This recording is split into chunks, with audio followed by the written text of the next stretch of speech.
maquillaje y lápiz labial, un joven de 13 años ganó un concurso internacional de la FAO, donde se buscó concienciar sobre la importancia de la agricultura familiar.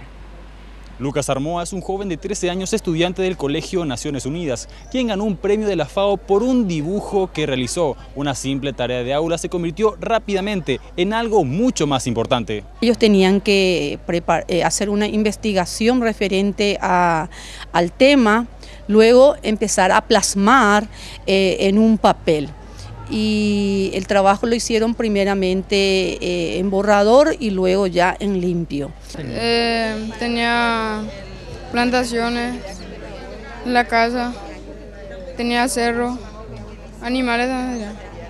Lo llamativo del trabajo de Lucas fue que utilizó elementos reciclados como maquillaje de colores y lápiz labial para realizar su obra. Estos elementos fueron proveídos por su abuela. A ellos le pidieron, ¿verdad?, creatividad, ¿verdad? Bueno, ¿y qué hacíamos? Papel, lápiz de colores, eso ya era, ¿verdad?, otra cosa, ¿verdad? Y entonces optamos, ¿verdad? ¿Y qué te parece, Lucas, si usamos maquillaje? Hay de todos los colores, ¿verdad? La que se usa para el ojo, ¿verdad? Porque hay también lo que son de los rubores, ¿verdad? Bueno, había partes donde se le ponía, ¿verdad?, la maleza, ¿verdad?, de color verde, marrón, bueno, y usamos esa técnica. Primero dibujé con lápiz de papel y después pinté con el maquillaje, con mi dedo y con un cotonete.